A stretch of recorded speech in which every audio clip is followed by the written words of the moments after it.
Hello, everybody. This is James Van Praagh, and welcome to Life After Death and Beyond with my good friend Kellee White. Hello, Kellee White. Hi, James. Hi, everybody. Hi, How everybody. are you doing? It's just a great, thing to think about. Well, one day a week, I'll be with Kellee and my friends here, Exactly. and We'll have a live therapy session live for everybody. Live for everybody around the world. Yes. And life happens to all of us. So we come together every Monday and just share everything, which is great. Yeah.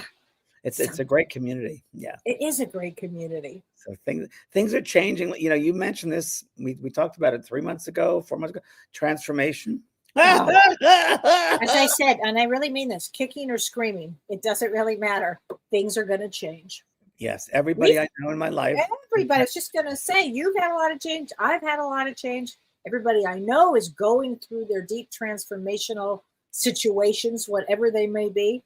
Yeah. And I guess, and it's hard for us to get rid of those old tapes, right? Sometimes old programming, we go back to that negative space, but we got to realize we got to step out of that and realize it's going to happen. Things happen.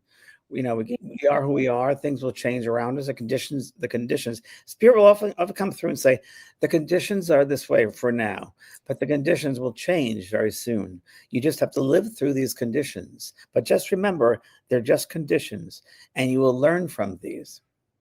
I love that, James. I hear it all the time. Whenever I'm like getting antsy or like, it's just a condition. They will change. Ooh, I'm going to write that one down. It's just a condition, because that's really what people need to hear. It's just a condition, and then it will change.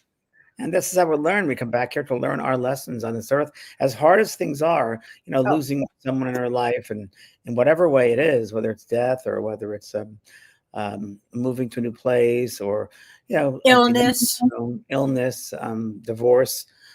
These are lessons. These are rich lessons that we are learning to expand our soul self. And we in this three-dimensional world can't see it that way because we're so kind of hidden. Well, we're so myopic in it. We're right in it. So it's hard to see. Did I tell you last week my analogy, which has come to me over and over again? Don't ask me who it's from. I don't know, but it's from them. That there's a test tube, and I see us as humans in the test tube, and there's gold glittering light, flecks of light.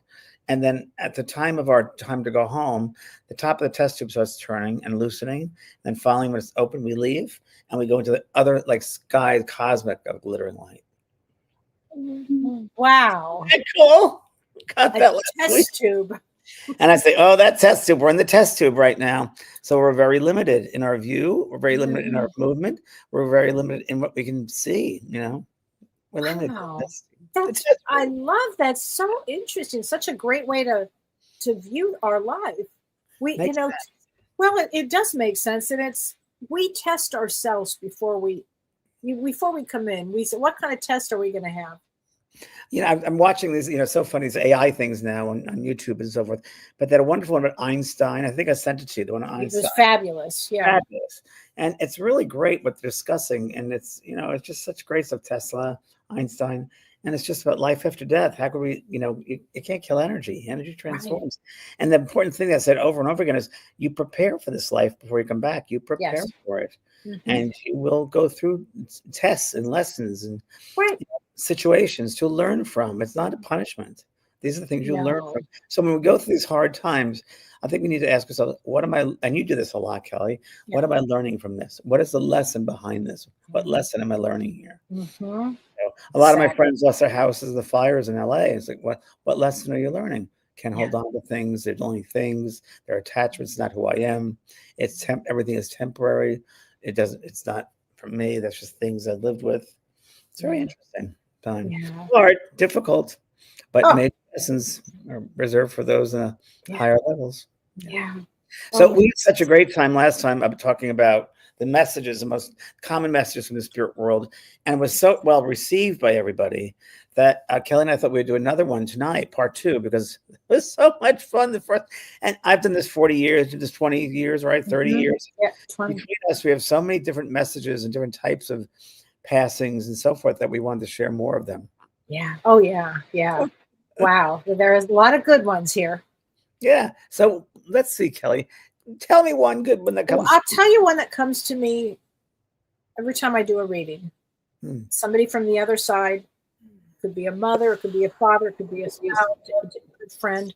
They always seem to say the same thing. And this is the message. Don't be anxious. Don't worry.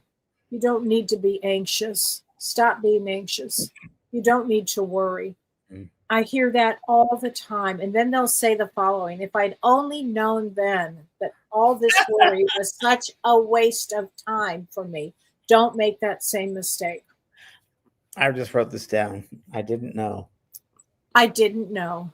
And that's not like God's top 5 messages that they come through with is, I wish I only knew when I was alive, but I didn't know about life after death. I didn't know this was going to be so incredible. I didn't know they could hear everything and know everything and be in several places at once. I didn't know I could, be able to see you and love is everything. I didn't know. If only I knew then what I know now. And I was so afraid to die. I was so afraid to die. Have you heard this one? I've heard that one a lot, all the time. Yeah. And I've heard another one, which is, if I only knew how great it was, I would have left sooner. Yeah, it's true. It's true. That's a good one. Another one I've heard a lot is, I can do anything I want over here. I was once in Larry King's show. It was very funny. And Larry was a trip. He was. He was. Larry, right? I did not know Larry. I'd run into him in Beverly Hills a lot, but I didn't personally know him. So he was just like my father. And actually, Larry came to me last week. It's very funny. Right before I'm falling asleep. And Larry, hey, James, how you doing? I said, hey, Larry. And I said, have you met my father? Oh, yeah, we talk a lot. He was so funny. I'm the Brooklyn Dodgers. He was a Brooklyn Dodgers. And he talked the Mets and the Dodgers because they were both big sports fans. And I mean, they were like very similar. And he goes, yeah, we met each other. And then my father came to me a day later and said, I met your friend Larry. He has a high respect for you. Oh. My dad was proud. And he was, yeah. Oh, but, wow. It's so funny over there. Another thing I got, which a message comes through a lot. Have you brought through celebrities before? Any celebrity people that have passed over and come through you? I mean, ones that I've known. One that I've known. Yeah. So I was once, I think I told the story here before, but it's so interesting. Liberace came through me the other night. This is weird. The other night? What? Where were you? What happened? I was sitting, outside with Pearl, my dog, and he goes, "Hi, James, it's Lee." I said, Lee. He goes, Liberace. I said, oh, hi, Liberace. Hi, Lee. I was going to call him Lee. And he goes, we have a lot in common. I said, guess I know we do. And it was such a nice man. He said to me, this goes back way, way back when I used to live in LA, and I did private readings then. I once had a reading with this gentleman, and all of a sudden, and I taped them on cassette. And I said, there's a man here playing the piano named Lee. Do you understand that? And he goes, yes, that's Liberace. I was his manager. I said, oh, I was playing this for you. And he said, that's just so interesting because before I came here, I stopped at Rite Aid and got a cassette tape and waiting in line. I said, Lee, please come through. And here he is. And then since then, Liberace's, well, it's really weird. We are kind of connected in a strange way. Never knew him personally, but I was on stage once in the Arizona and a theater in the Round. And all of a sudden, I'm coming out on the stage. It's in the Round, and it's starting to move. And I said, "What's going on?" And there was glitter on the stage. I'm like, "What's this about?" And after the intermission, I said to the stage runner, "What is the glitter about?" "Oh, well, they built this for Liberace for his piano because he's going around." I said, "Wow!" And I went to my dressing room, and there is a picture of Liberace on the outside of the dressing room. I hadn't seen it before. Oh my God. I walk into my dressing room and there's glitter on the floor. And I'm like, okay, I didn't put that there. Oh. So that was that. And then I had a house in Palm Springs, and finding out it was just 1 block away from Liberace's house. I remember that because I was in your home, and I do remember that. Wow. He came through and he was very nice, kind man, just a kind soul. He said to me, oh, this is what it was. I was sitting with Pearl, I was playing with Pearl. He goes, I love you and your dog's relationship. I was all about my dogs. I love my dogs. I said, you have your dogs with you? I still have my dogs with you, every one of them. Oh, and that Pearl loves you, he said. Oh. Yeah. And he said to me, and I was going to cry, can we be friends? He said to me, can we be friends? I said, yes, we can be friends. Gosh. And then I went to, yeah. And you weren't thinking about him. He just showed up. He wasn't thinking about him at all. Not at all. Wild. And then another time it happened, I wasn't thinking about someone. I was in my rose garden. I was trimming roses or cutting roses to bring in the house. Lucille Ball shows up. I didn't know Lucille Ball. I knew a couple of people that knew her, were good friends with her. But she said to me, and I was very sad when she died. I just felt heartbroken because, I grew up with that show. And so she was very talented. And said, James, she goes, I'm not a comedian. I came back to heal people through comedy. Wow. And she and other celebrities that have come through have said, I'm not, oh, I'm gonna cry. I'm not what they make me to be. That's what Marilyn Monroe, when she came through me, she said to Susan Strasberg, who was writing a book at the time, who Susan now passed over, and they were roommates in New York. And I remember she said, when she finally came through, it took a while for her to come through. I don't know if she was going to come through or not. And she said, I wish they would pay homage to themselves instead of to me. Wow. Wow. Wow. And it's very true. It's just the person we make of them. They're not that. It's what we humans make of these people. So know. Wow. Fascinating. Fascinating. Well, it's interesting that Liberace was talking to you about Pearl, because show everybody yeah. The picture. I'm doing an animal course right now, and there's a race. There it is. That's Pearl's. That's a real picture, everybody. The picture and that's of her a heart on her paw. On her paw. And she has another one on her ear, on her left ear. There's another heart. So I put that up. I'm doing this for my next course in my school, JP School of Mystical Arts. I'm doing a sale right now as we're speaking, 2 days left. And what I decided to do was along with this course, people get an evening of psychic readings for their animal. So they bring the animal, show me a picture of the animal, and I'll do a psychic reading for the animal. And then there's going to be another separate evening of animals that were deceased and the messages they have. So So an evening of working with their pets while their pets are alive, and then ones where the pets have passed. Exactly. Gosh, James, people are going to love that, because there's so many people that have just lost their animals right now. And a lot of unanswered questions and a lot of things that are going on with the animals. And I work a lot with veterinarians and help them. And, I don't know. I'm thinking about I'm being pulled to do kind of counseling work in the vets, which is interesting. Oh, I could see you do that. Yeah. Wow. Well, you have such a love for animals. I do. And it's so funny because the more I go to dog parks every morning and go to the doggy beach here in Del Mar, I see how it sounds really weird, but how more advanced animals are than humans. Oh, please. You always have to train the owner, right? It's true. It's so true. Oh my gosh. Wow. It's like some lady had a bird that wouldn't stop pecking at it. I said, well, what are you saying around the house? Well, I'm not always happy. Well, there you go. And it was a diet thing going on. So, yeah. Oh my gosh. I have to tell you, I had a wild story recently, James, that I've shared this the other day, but it's unbelievable. I lost a good friend who had been a client for a long time, and I just loved her. Her name was Vicky. And when she passed, I didn't know she had passed, but I was looking out my daughter's window. And as I was looking out my daughter's window, I saw 2 giant dove, and the dove hit my window. The first one and second one hit my window. Then the birds turned around and looked at me and flew off. Wow. And I knew then that she had passed. That was a sign. And that was the sign. And sure enough, that's exactly when she had passed. Wow. Yeah, they can. I don't know the magnetic connections that the animal kingdom has with us, but we're able to, once we leave the test tube, we're able to be amongst them and work with them, and they work in harmony with us to do these sorts of things and impress humans and signs of humans. My mother, this is an interesting story. A message from my mother came through once. My sister was sitting at our old house. We used to have her dad's house, and she's sitting the front step. And she was thinking about my mother. All of a sudden, a butterfly lands on the step next to her. She must be sitting there for like 5 minutes. And she starts to go into the house. She notices a butterfly. The butterfly follows her into the house. Whoa. She says hello to my father. And then she goes out the door to go to the garage. The butterfly follows her out the garage, the back door, into the garage. Oh my gosh. My sister was looking at her bike that she saw at that garage. And the butterfly went once around the bike and then flew off. Wow. Was that my mother? I think so. Totally. Because we're all connected. We're all connected. Wow. Did Janis Joplin come through you? Yes. Tell us about that. She was the very first one to come through. I was 10 years old, and I was sitting with my friend Scott. And I wrote about this in one of the books. I think it was Talking to Heaven. and we were kind of playing in a den at their house, in their apartment. And we lit a candle and we're doing a little seance, which kids at 10 years old. Yeah.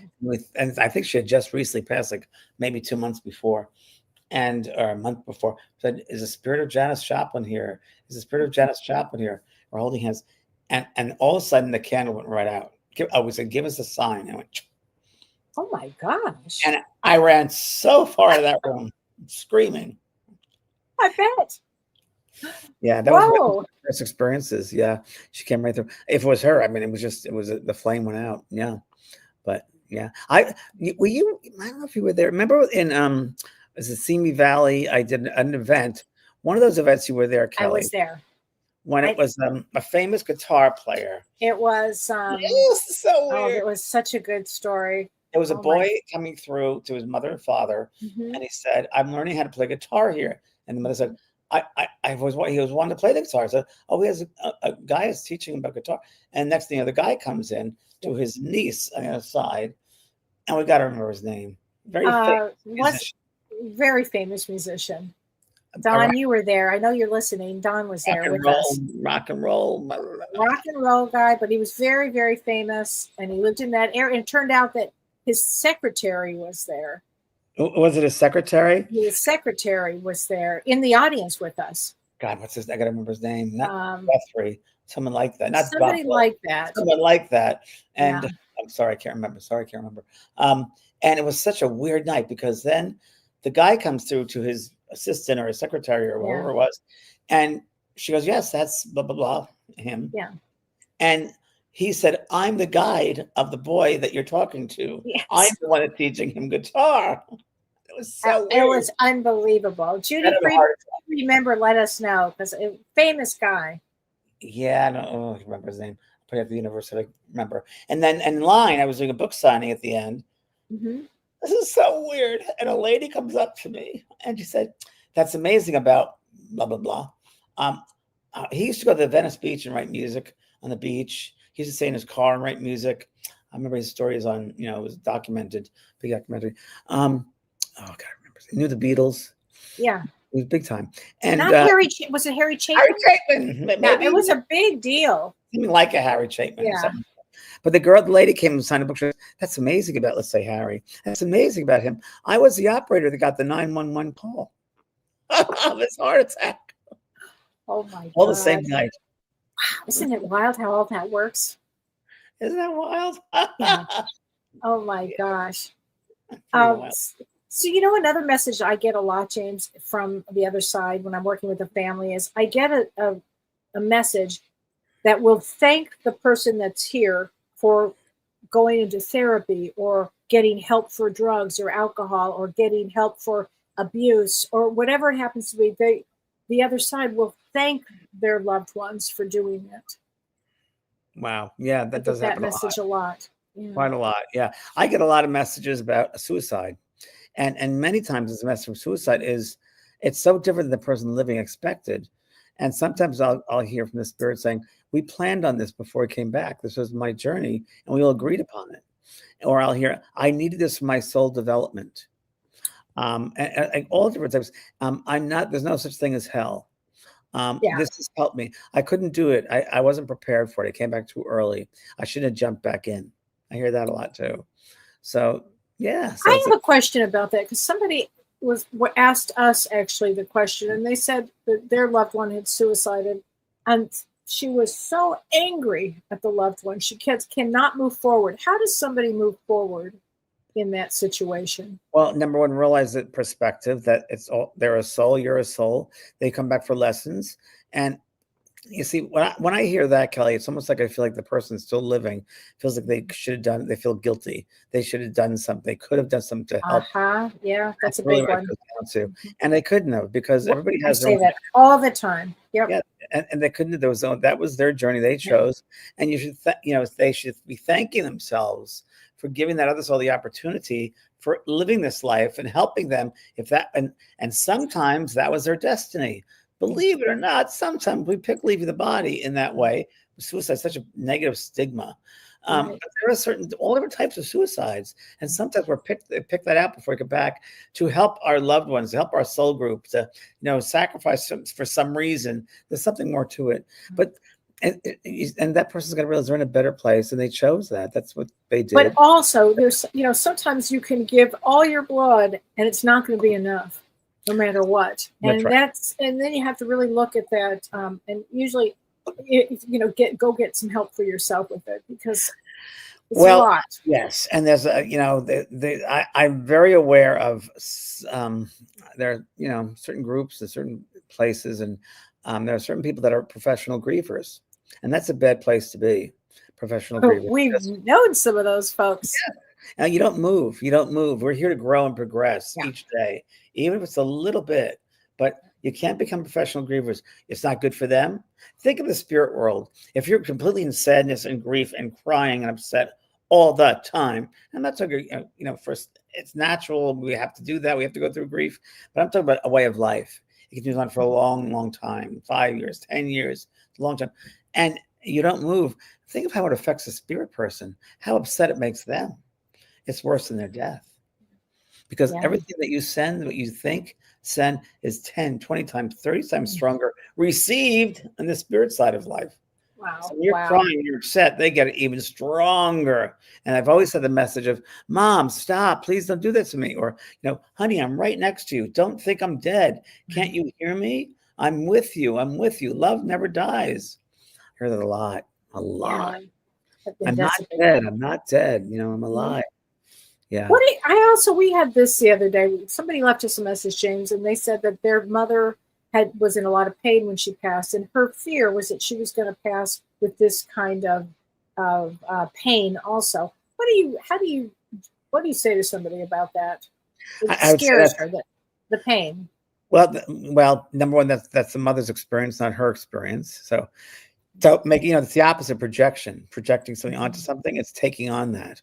And again, Kellee, I think that, you're the therapist, but I think it wraps around guilt and like, I shoulda, coulda, woulda. I could have helped. I could have done something. And I don't know what kind of person the mother was, but beat myself up with that same pain, It doesn't have to be like that. It's a lovely thing to do. I thought about this today. My friend Violet, who passed over, she's in the back of my book, Unfinished Business. And she was my neighbor in Laguna Beach. And we used to get together every afternoon and have tea. And she was a double Sag, and we talked about life after death and so forth. And she has a distinctive voice. And oh, James, how are you today? Oh, this world. And when she passed over, she came back to me and said, oh, James. She goes, well, the human beings, why don't they give themselves a tap in the back, a pat in the back for being in the life experience? She goes, it's not easy there. They need to give themselves a little more gratitude that they're doing it, because it's a hard place. That's so true. I love that. It is so true. Oh my God. I get a lot of messages. I should have loved myself more. Oh yeah. That's a big one.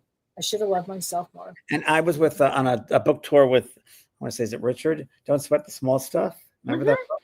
Richard. And he was at the airport with me, and he was doing a book. He was coming out of the city. I was coming into the same bookstore. Don't Sweat the Small Stuff. And I met his wife. He's since passed. But it's really, really true, because spirit will come through with a lot of messages of, don't think about those small things. Doesn't matter. It's the bigger things. It's the future. It's who you are at this moment. Yesterday is gone. Tomorrow's yet to be. Be here, present now.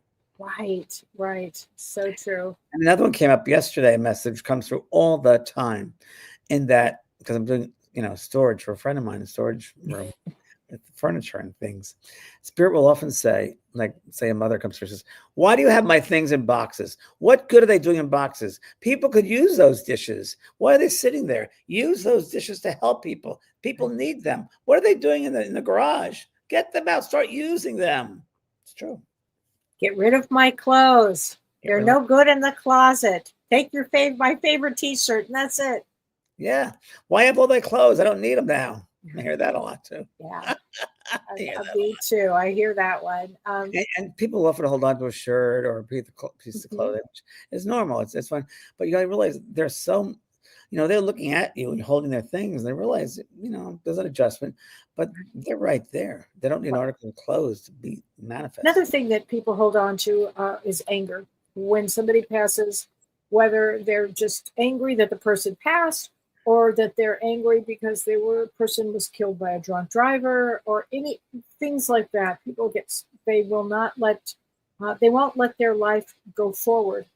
But Kellee, I think that comes into a lot of different dynamics. In that, number one, what was that person's relationship with themselves? Did they hold on to the other person to make themselves to who they were? Did it validate them? Did they not have a sense of who they were on their own? Could they not have solitude? Did they have to be maybe a codependent relationship, or had to be with the other person? Right. There's so many different dynamics. Each one is so individualized. It's So hard. true. It's a general thing. And there's also, as you know better than I do, mental illness involved in some cases as well with people. Well, personality disorders. There's all kinds of things that are involved here. What have you had with? I think we talked a lot about it last time. Alzheimer's and dementia. Oh, the moment they leave the body, it's gone. The moment they take off, they don't have it. But the first thing that a soul will say to me from the other side is, "I'm clear now." And they will shout it out, "I'm clear now." Yeah. They want their loved ones to know. But they don't. There's nothing the matter with them now. They're just fine. I've had it said, what they say, something like, I can think clearly now. I can think clearly now. I've also had it, which is overwhelming to me, when spirit comes through. And many times I'll talk about a wife or husband, whoever. Thank you for helping me go to the hospital for the medical. Yes. Thank you for taking the wheelchair. Thank you for driving. It's a little small acts of kindness. Thank you for going grocery shopping for me when I couldn't. I'll hear that one often. Thank you for making the soup and feeding me. Yes. Yes. Yes. I get that a lot. Thank you for the garden you created for me. So they are very, very aware of everything we're doing for them. Yeah. It's almost like they can be in several places at once. They don't just disappear. They're around us. They live with us, sometimes through us. Sometimes we're teaching them, so they'll stay very close to us. I've had my sister come through and talk about dogs. She said to me once, I said this before the show, "I can't believe the relation with you and your dog." She goes, "It's just crazy. The way that your dog loves you and you love that dog, because I've never seen this before." Oh, it is. That's a good one. Oh my gosh. And what do you think about when people have addictions? Let's say, hi, Pearl. I want to see your paw, Pearl. She's a good girl. She's the best girl ever, everybody. She's the sweetest, kindest, sweetest. She loves you so much. I don't know how much you love her. Yeah, it's true. She's a sweetie pie. Oh my gosh. Okay, when people have addictions and they cross, let's say they have a smoking addiction and they can't stop it. Right. So I think we've talked about this before, probably, but very interesting addictions. The thing is, you have to remember that the mind is part of the soul. The soul is the mind, and when you leave, you have the mindset that you have. Let's say you're a Christian person, and your belief system is that when you pass over, you'll see Jesus. Well, guess what? You will see Jesus. Exactly. You'll see Jesus. You'll be in a Christian community. My mother's a priest. She was Catholic. If you're Muslim, you'll go there where the Muslims are. You'll go to your belief system. That's where you'll go. In the Bible, it says, "My Father has a house with many mansions." I think that's what it means. There's different realms that exist based on your belief system, where your mind gravitates to. What fills your mind? What is your mindset? So if there's a mindset where you're obsessed with drinking or drugs, right, or some kind of obsession, or some addiction, that will greet you when you pass over, and it'll become 20 times, 30 times stronger over there. So it's very important to get rid of stuff here, and you'll experience it. It'll take up a lot of time, whatever time is, but you'll kind of be obsessed with that, and you'll find eventually. There's a lot of help for people to pass over with addictions. There are specialists over there that will bring you to a treatment center, who specialize in that particular type of addiction or obsession that happens, folks. I've had clients come through with food addictions, alcohol addictions, heroin addictions, fentanyl, all different types of things, relationship addictions, they've been through, and all these different places of treatments, they say over there. And they have specialists. And the specialists who treat them are ones who had those addictions when they first passed over, so they can help them. Very true. Very true. Because they know the mindset. So they got to clear the mindset. Also, you got to remember that when we have our life review, when we pass over, everybody has a life review. And you relive all those moments that you gave energy to other people, things that you thought, things you said, things you did. And you see it from the other person's point of view. So if you hurt somebody, you'll feel it, how they feel. Well, so along those lines, somebody asked us, what happens if you really hate somebody on earth who treated you terribly and then you see them in heaven? Is that hatred still there? Wow. That's a good question. It's a good Yeah. question. And it's just it really is how can I put it to you? When we pass to the other side, it's like a mirror. There's a reflection. And you see the hate that you gave out to another person. You feel the hate. And why did you hate that person? What within yourself did you hate? Because it comes from yourself. So there's an aspect of yourself that you hate. Where is that coming from? So it really is true. There's if you another person just represents within you, they mirror you. So when you're on earth and you hate somebody, what within yourself is not whole that needs to come into wholeness, so you don't have to have that energy of hate. You know what I mean? You can certainly be aware of not agreeing with someone, not believing in whatever, whatever it might be, from politics all the way to life, culture, or behaviors, whatever. It's just, but hate is such a strong one. Well, Because, hate's a strong word and it takes a lot of energy. yeah, and it's not life. It's the opposite. No, it's the opposite. It's the opposite of compassion and forgiveness and Yeah, and anything of reason why we come here. it sucks out the life of everything. Yeah, it You know, does. who are we to hate? Who are we that good? Are we that benevolent? Are we that better than anybody else that we can do that? How do we know their background? We don't know what their background might be. Exactly. Who knows what the generational trauma was that led to that? And there are generational traumas. Oh, yeah. Yes. And in fact, we will pick a family for certain traumas, actually. So we'll have the experience to break up a pattern, to learn from it. We can't waste our time here. We didn't come here to waste our time. And that's why I think, Kellee, what do you think? Things are speeding up so quickly now. Oh, they're speeding up quickly. And I think that the world is getting so chaotic so that we can be forced to work on ourselves so we can calm down. We can get centered. We can forgive. We can not have control over anything really at this point, except in how we feel. Right. To stop and see how are we fitting in? What's going on with us? Yeah. Because we don't have any control of anything else, but what's going on within us? How are we? What's our perspective? And there are times the fun is going, oh, it's just too much. It's too much. But that's also part of being human, which is fine.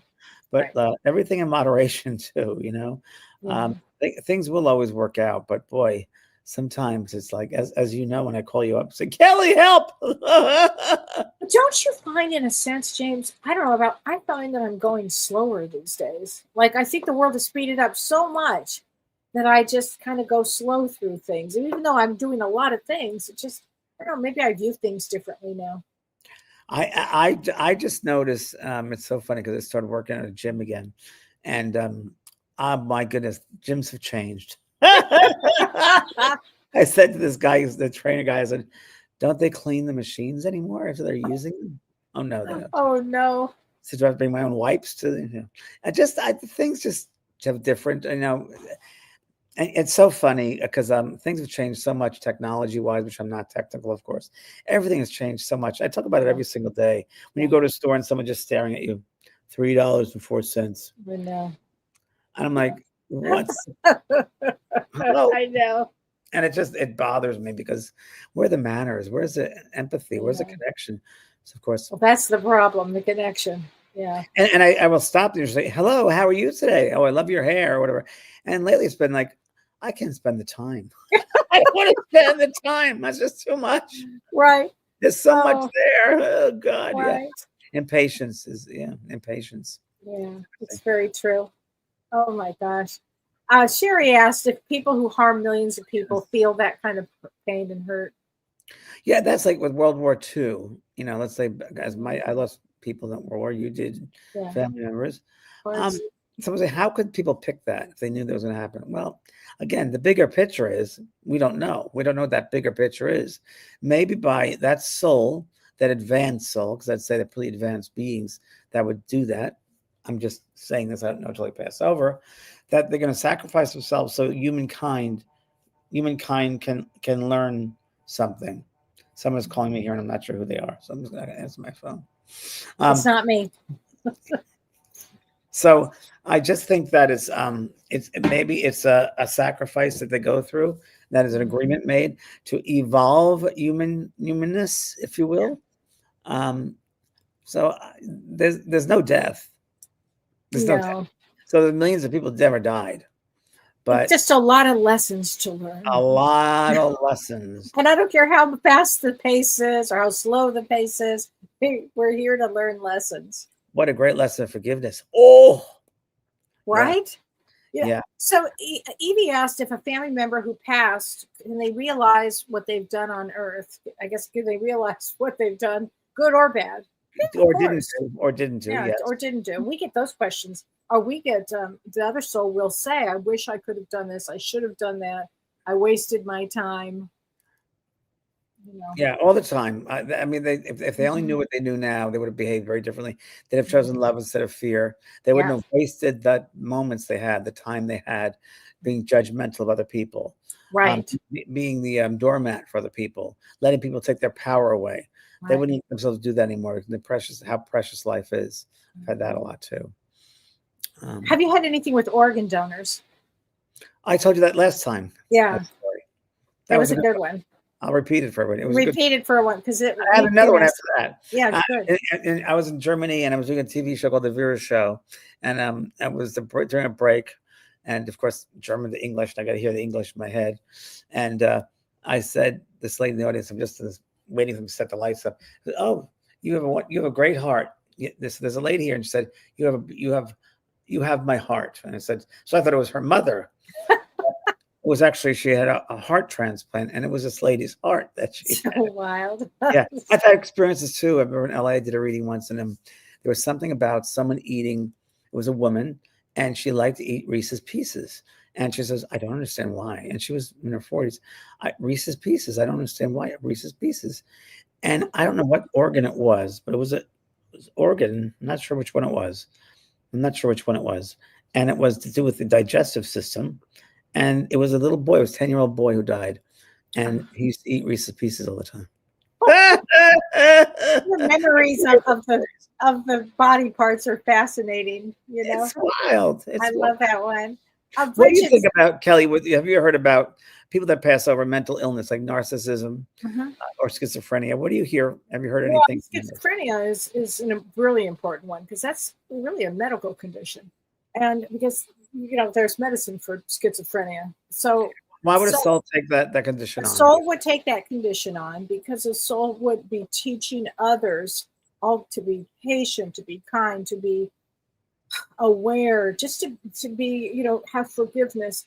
And, also the other thing with schizophrenia is they tend to be very almost genius, if not genius. So it's a real interesting place. They're very psychic, James, very psychic. It's a really interesting diagnosis. Some of them can be the sweetest people in the world. So it's a big one to take on. And narcissism is an interesting one. I mean, to me, it's the soul hasn't learned much. Really interesting. Yeah, it hasn't learned as much as it should have. So would you say the young souls? Yeah. Yeah. And yeah. I've had some people in my life, and I've just asked. I don't know. I just daydream or ask spirit. I said, why are they like that? And I hear over and over, James, don't judge them. They don't know any better. Yeah. They don't know any better. They don't know any better. They're limited. Remember what I used to say? They're limited. Yes, that's what you taught me. No, they're limited. And it's true. They're limited. They don't know any better. No. They know. That's all they know. No. So this next generation, I'm doing in general here, but that's why I get a little upset when I see people that having manners and courtesy, but they don't know any better. It's like a part of them is just asleep. The part of them is just closed down, asleep. Closed down. They can't seem to get there where they need to be. And so I always say to myself, when I see a big narcissist, I say, oh, they're just coming around the bend again. It's true. It's like, oh, the elders, they go, oh, okay. It's no judgment. Okay, they'll be off again. So funny. It's very interesting. Someone talks about people ask about different cultures that you come into, and I think that we come back many, many times, and then we take on different cultures, different religions, different ethnic backgrounds, and it's all to learn. It's all to learn those experiences, and it definitely is that way. I mean, for sure, 100%. And that'd be some places you feel much more connected to than other places. So, that's very, very true. For some reason, I have no desire for China, no desire to go to China. I've never had any awareness, but I know I've lived in Japan many times, in different parts of Japan. Okay. I'm wondering, in Egypt, I have no desire, but I know I've had lifetimes in China. I know I've had lifetimes in Egypt, but I don't have the desire to be there anymore. Isn't that interesting? Yeah. So You've completed that. I've completed or burnt it out. Yeah. Burnt it out. Yeah. It burns out. Yeah. Yeah. Oh, I get that. Yeah. People get connected to different places. Yeah. Instead of beating people up about certain things and saying negative things and passing that negative energy on, just say, oh, bless them. They don't know any better. Bless them. That's all they know. Yeah. And don't let their energy pull you down. And that's a big one, because so many people do get pulled down by their mother, by their father, by their sibling, by their husband, wife, spouse, whatever. It's a big one. Oh, I just heard, Kelly, or just heard that the woman, whatever her name is, behind me. Oh. Is it Belinda? Belinda or Maggie or something behind me. She said, through chaos, you find your peace. That's how it feels for me right now. I know. Great, that's what I was saying. Thank you for that, because it is like through great chaos, I have this peace, still a peace. Through chaos, you find your peace. I just heard that. Yeah. And you must have your mother's rings. You must have your mother's diamond ring or engagement ring or something with rings. Your mother's. I have the earrings. You have earrings. Yeah. And is there a diamond ring or some engagement ring somewhere? Does Carol have it? You have it? Carol, I think, has it. I think she has it. Yeah. But I do have a lot of her stuff, James, that just arrived. Oh, okay. Yeah. So we'll talking about jewelry and diamonds. She loves diamonds. She does, and I have her diamonds. Yes. And who played the sax? I know your dad didn't do it, but who played the saxophone? Don plays the sax. Don plays the sax. Well, she's giving love to the saxophone player. So Don? Yeah. She loves Don so much. Well, it's funny that you did say that, because guess what we did yesterday? We took Mom's ashes and put them in special places around the farm, and we're going to call it, because his sister is Marie, and we're going to call it Marie and Blanche and Lou's Point. For his mom, my mom, and Marie. Great. Yeah. So that's funny you would say that. We put them all over the farm. She's just appreciating it. Yeah. It was. Thank you for that. Yeah, it was great. They really always want to come through and tell you they appreciate things. They watch you. They love us. They love what we do for them. They're always saying how beautiful it is, and their frustration is they can't get to us like they want to. Yeah. Yeah, it's very, very true. It's very true. Oh, I have an upcoming retreat, mind, body, and soul. Oh no, that's you. You have it. You go first. No. You go right now. All right. You go. I have four spaces open for the Souls Retreat. It's a mind, body, and spirit with my good friend Sue White, who's an incredible healer, who does retreats around the world. And she does yoga with me. And at one point I said to her, listen, you do such great healing work for the body parts. You do body parts, takes out traumas and so forth. I think we need to do a workshop and share these abilities. So we're going to do it for a full week in Maui. And that's going to be in July. There's right there. And Souls Retreat, mind, body, and spirit, healing traumas and healing old hurts, patterns, so forth, and starting brand new, cleaning your soul out. So, and James, don't you know that the people that sign up for your retreat, that their loved ones on the other side will be there as well? Oh, you betcha. And we're going to do a whole day of readings and psychic and mediumship and guide work on our Friday. That's our whole Friday. That's the spirit part. Yeah. Wow. Are you doing readings anymore? Somebody's asking that question. I'm probably going to start doing readings again. I'm thinking about it today. Actually, I might do 2 readings a day. I miss it, so I think I might be doing it. And I might also be doing in-person demonstrations again. I miss that. I used to do it in Los Angeles, the Beverly Garland Hotel in North Hollywood. In North Hollywood. I should go back and do that once a month. So I'm looking into that too, because I miss it. I like working that way. And I don't miss going, to flying different cities and do it, but I do miss it. Right. Oh, and look at this, you're doing healing work. I have a mind, body, and spirit, the roots of healing, the game of life. And we're doing this with Carrie Gonia, who does family constellation, who's wonderful. She's great. And Dr. Shirley Pellizzeri, who's going to be doing, Shirley's going to be doing attachment and shadow work and somatic therapy. And it's a 3-day resort retreat in Burbank, California. It's at a beautiful hotel. And I'm going to be talking about moving everybody from their karma to their dharma. So let's get to dharma here. And looking at, we're going to do meditations, and we're going to be doing, Carrie's going to do family constellations for everybody. So it's going to be an extraordinary 3-day event. If you can join us in Burbank, California, it would be great. Yeah, it's a great hotel too. It's a great hotel. Yeah. I won't be there, but I know you have something you have to do, so I understand that. Judy will be there. Judy Friedman, you'll be there. Judy Friedman is going to be there, Great. which I love. I'm so. And Judy, you saved me last time I was up there. Thank you. She did a little witchery on me, and it worked. That's so true. This is a great question. Laura asks, can professional grievers have been souls that have not yet learned to accept death, or is just passing into a new journey? It's a great. I like that too, Laura. I think, Laura, that's probably an aspect of that. I would be surprised. I don't believe there's sometimes there's only one answer. I think there are many different answers. I think that's an ingredient there for sure. Yeah, right. Yes. All right. Oh, and we're asked if we're going to come to Palm Springs, James. I'll be in Palm Springs for Memorial Day weekend, but I'm just going to have yes. I'm going to go hang out and have a good time because I haven't done that in a long time. Yeah, I think that's fantastic. But Laguna Beach, I could do it again. That was fun, Laguna Beach. Go up there and do some work. Yeah, I think that's a great idea. Well, thank you, everybody.